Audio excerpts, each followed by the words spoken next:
Hello students, welcome back to the rest of BSN 720 week 1 male reproductive conditions of the prostate gland. We have already learned some of the conditions of the prostate gland in BSN 520. I will just go over it, but we're not going to go into details of those conditions. So first of all, prostatitis. Prostatitis, as the term indicates, it's an inflammatory condition of the prostate gland. Usually, we can classify that into acute and chronic. Acute bacterial prostatitis is a acute form of the infection or inflammation of the prostate. Chronic bacterial prostatitis is a chronic condition. Another syndrome which you usually see is chronic prostatitis with chronic pelvic pain syndrome or asymptomatic inflammatory prostatitis. So let's look at the clinical manifestation. In acute bacterial infection, you always see fever and chills as in case of any infection or inflammation of the body, malaise, myalgia, urinary symptoms such as dysuria, urinary frequency, urgency, incontinence, cloudy urine, which is a classic feature of any infection of the urinary tract or the prostate gland. So we usually mimic a UTI or acute cystitis. In case of acute bacterial prostatitis, what we see is a high-grade fever, chills, back pain, perineal pain, etc. In chronic bacterial prostatitis, there is mild temperature, but the symptoms will be much milder and usually mimic that of an obstruction rather than an acute inflammation. How do we diagnose this? Usually with urine analysis and urine culture. WBC count will be elevated in case there is septicemia, or blood culture will be positive in case of septicemia. PSA test is usually done to rule out prostate cancer. The levels are always elevated in case of inflammation. So PSA is not very specific for cancer because it could be elevated in any kind of inflammation of the prostate gland. Prostate secretions are sent for culture, and that will show the organism growing in that. So usual causative organism is E. coli, Klebsiella, Pseudomonas, Enterobacter, Proteus, Chlamydia, etc. If it's a sexually transmitted disease, then usually chlamydia, gonorrhea, all of that could cause the prostatitis too. Management is basically, depending on the organism, we nail down the antibiotics, pain management, so anti-inflammatory medication, and also in severe pain, opioids are used. Acute urinary retention, in that case we treat that. Prostate massage is done to express the prostatic inflamed fluid. High fluid intake, management of fever, these are all the nursing intervention associated with this disease condition. Next one is benign prostatic hyperplasia, BPH. We have learned about this condition earlier in 520. I'm just going to go roughly over it. If you cannot recollect, please review your 520 lessons. So this is a benign condition, basically disrupting the outflow of the urine, right? As the prostate gland enlarges, there is an outflow obstruction. We called it bladder outlet obstruction. I don't know if you remember the term BOO, like bladder outlet obstruction. When there is gastric outlet obstruction, we usually say GOO, GOO, gastric outlet obstruction. And for bladder outlet obstruction, what we say is a patient has BOO. That's just nursing terminology which we use. So usually obstructive symptoms or outflow obstruction is seen in case of BPH. And treatment is wait and watch until the symptom is really, really bothersome. Then there are surgical intervention. Also, there are medications. We have already learned about the American Urology Association symptom score. If it's more than 7, then then the treatment is basically based on the scores of the AUA symptom guidelines. So, to address the symptoms, there are also other measures like dietary changes, like decreasing the intake of caffeine, sweeteners, spicy, acidic food, medications to avoid or decongestants or anticholinergics. These medication causes urinary retention, so patients with BPH, we are always cautious in treating patients with these medication, trying to restrict evening fluid intake, a timed voiding schedule. So those are the symptom management measures. Then as the signs and symptoms of obstruction increases, surgical management is recommended. And uh, I hope you recollect this from the previous classes, like transurethral resection of the prostate. TURP is a procedure done in that case, and also monitoring of the patient after the TURP procedure, basically to look for clots or bladder spasms after, and to advise patients that mild pink tinged urine is normal, and then it clears off eventually. So those are the nursing measures to watch for. Medication therapy we use is the alpha inhibitors. Okay, so as we recollect, we have alpha and beta receptors in the body, right? Alpha adrenergic blockers and beta adrenergic blockers. Beta blockers are used to reduce blood pressure. That's the category of medication which we usually use to treat hypertension. So alpha receptors are another type of receptors which is found in the body. And this alpha adrenergic receptor blockers or 5-alpha reductase inhibitors, medications like Proscar or finasteride, titricide, these medications help to reduce the obstruction or blocks the conservation of testosterone to DHT, causing regression of the hyperplasic tissue. One of the biggest side effect of this medication is hypotension. So I want you to pay attention to that, because when patients are usually started on these medications, they might show symptoms of hypotension, and they might like have syncopal episodes, they might like pass out, etc. So watch for that and advise patients when they start taking these medications to be watchful of that. Other medications, alpha adrenergic receptor blockers include prazosin, terazosin, all those medications.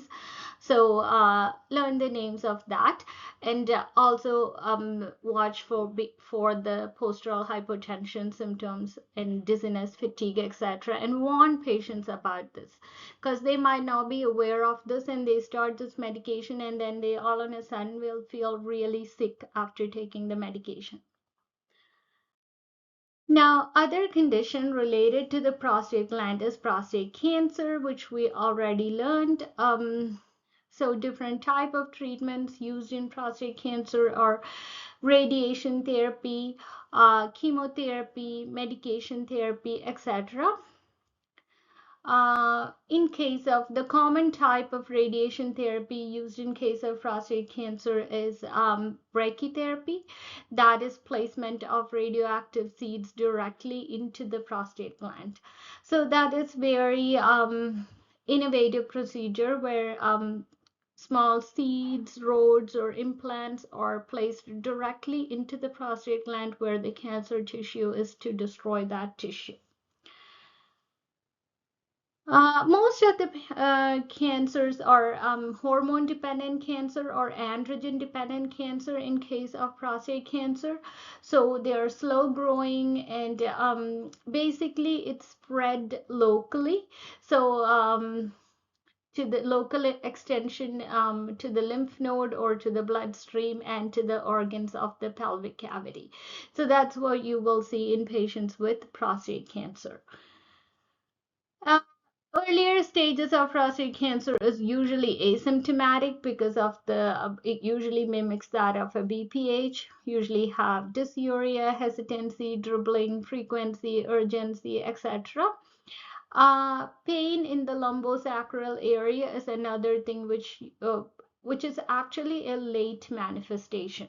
So urinary symptoms plus pain could be prostate cancer in patients. Now, couple of things about prostate cancer is indigenous men have a higher risk of developing prostate cancer compared to non-indigenous men, and there is a high genetic risk for this cancer. So you would see that patients who have first-degree relatives has a history of the disease condition. Also, it is linked to the BRCA gene. BRCA gene is linked with breast cancer in females. So in males, it usually is linked to prostate cancer. So if they're positive for BRCA2 gene, they might have a risk of developing prostate cancer. These are the things to be aware of. Other risk factors which increases the risk of prostate cancer is diet high in fat increases the risk. Large amount of consuming dairy product and also red meat and processed meat. So dairy product, red meat, and processed meat increases the risk of prostate cancer. Another risk factor is obesity. So these are all important things when we teach a patient about health teaching and prevention of cancer. Now, as I said before, the PSA test is not really very sensitive in case of detection of cancer, but there is another specific cancer-related protein called prostate cancer associated 3, PCA3, which is more accurate in diagnosing prostate cancer compared to the PSA test. So that is in general about prostate cancer. We haven't talked about the androgen synthesis inhibitor medication. So the common medication we use are Solidex, Luperon. These are the two common medications you will see in patients we use. Solidex is an injection. It might be given every 4 weeks or 28 days, and it looks like a large needle, which is kind of a rice kind of pellet inside. So it's slow releasing medication, and the needle itself look really, really big, and it's just placed underneath this in the subcutaneous tissue. The injection is subcutaneous injection, and we inject the pellet into the subcutaneous tissue, and it just releases the hormone inhibitor slowly over a month. So these are the common medications we use for treating the prostate cancer. Now, conditions of the penis, we're just going to list the conditions. So let's see each of them. Hypospadiasis means the urethral meatus is located on the ventral surface of the penis anywhere from the corona to the perineum. So it's usually hypo, means underneath. Epispadiasis is the opening of urethra on the dorsal surface of the penis. So it's on the upper side. These are all congenital birth defect and usually corrected right away as soon as it is diagnosed, so that it causes less body image disturbance to kids. Phimosis means constriction of the uncircumcised foreskin around the head of the penis. It's usually as a result of inflammation, infection going on, poor hygiene, etc., which causes the adhesion of the tissue. Other conditions are constant erection, which is called priapism, which is seen in case of either like a spinal cord injury patient or patients who take illicit drugs like cocaine. It could be related to a lot of conditions, but it is treated as soon as possible to prevent any complications. It can happen in case of leukemia, sickle cell anemia, diabetes, degenerative lesions of the spine, neoplasms, etc. Cancer of the penis is very rare condition. Usually risk factor associated is HPV infection.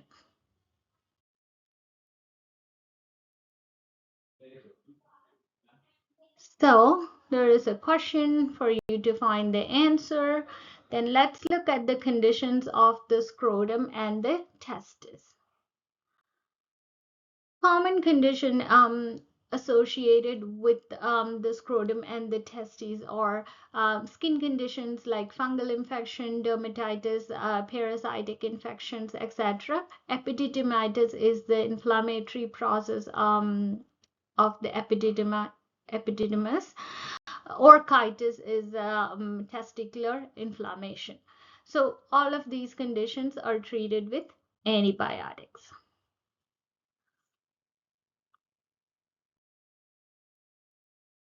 Cryptorchidism is undescended testes. This is a congenital condition. Usually, testes is descended after the birth of the child or during the last trimester. And if this does not happen, this condition is called cryptorchidism. It is really important because it can cause infertility. So if the testes is not descended, what happens is that it stays in the abdominal cavity where the temperature is higher compared to the scrotum. So if the testes doesn't descend, it could cause infertility in male. So that's the biggest complication of cryptorchidism or undescended testes. Spermatocele is a collection of cyst or painless cyst in the epididymis, collection of sperm containing cyst. Hydrocele is mostly fluid-filled collection in the lymphatic drainage of the scrotum. Varicocele is dilation of the veins of the testes. Testicular torsion is a medical emergency. If this is not resolved, it can result in necrosis of the testes. So that is really, really important. And if that happens, it's a medical emergency and it needs to be corrected as soon as possible before it develops into a gangrene or any other complication. Um, Testicular cancer is very rare. It usually happens in young age and mostly it has a good prognosis. So sometimes when people get diagnosed with unilateral testicular cancer, they undergo surgery and that part of the testes will be removed, but still they could have a family or can have children later in their life. Um, Most important thing, nursing interventions or testicular self-examination to identify if there is any cancerous lesions, orchectomy or removal of that part of the testis where the cancer is present. And sometimes also they can do sperm banking before treatment so that it doesn't affect their ability to form a family. Vasectomy is ligation of the vas deferens. It's a contraceptive methods. Um, it does not really affect the production of hormone or any other functionalities of males, but that is contraceptive surgery. Important thing about vasectomy when we have to do health teaching is that a person could be fertile even after vasectomy for 10 ejaculations or at least up to 6 weeks after the surgery. So this is really important that you counsel the person who's undergoing vasectomy that they could still be fertile, because that information is really important in case of people to understand that they're not going to be infertile right after the surgery. There is a period there could be still fertile. That is usually 10 ejaculations, or usually doctors would say up to 6 weeks after the vasectomy. Erectile dysfunction is inability to maintain or an erection, or it allows satisfactory sexual performance. It could be related to a multitude of reasons, physiological or psychological factors, or any vascular disease of the male anatomy.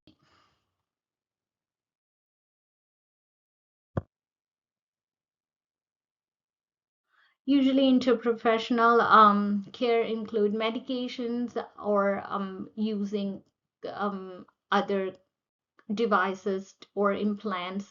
And the most important thing about implants, not just penile implants, but any type of implants, is that please advise your patients to if they have any metal implants in their body, to carry a card stating the metal of that implant. This is really important. You might think this information is not pertinent or important in case of healthcare system, but it is. Sometimes, people will have like MI or like stroke. There might be waiting for like an MRI or some kind of a test like that, and they cannot undergo that test to find out further, investigate about their other underlying disease condition because of the metal implant. And at that time, a lot of times in my practice, I have seen that patients are like families, patients, everyone is trying to find out that metal implant, what metal was used or what kind of implant it was.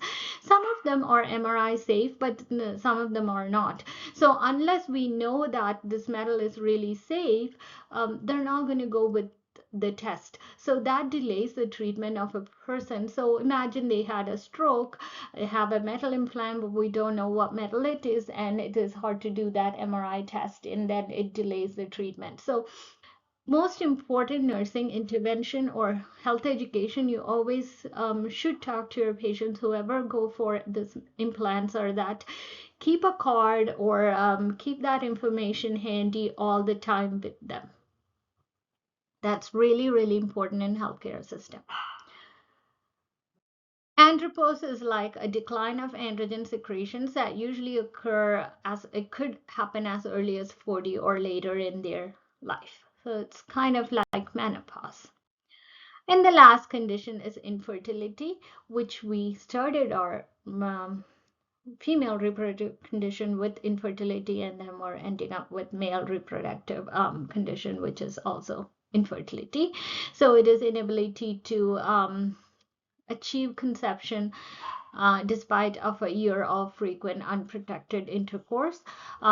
Usual causes are when we collect history, there is usually a childhood history of some kind of infection like mumps, which can cause infertility later in their life, or other condition like undescended testes or something like that, or any STIs. All of this can contribute to infertility in men. So because concern is finding out the underlying cause for infertility.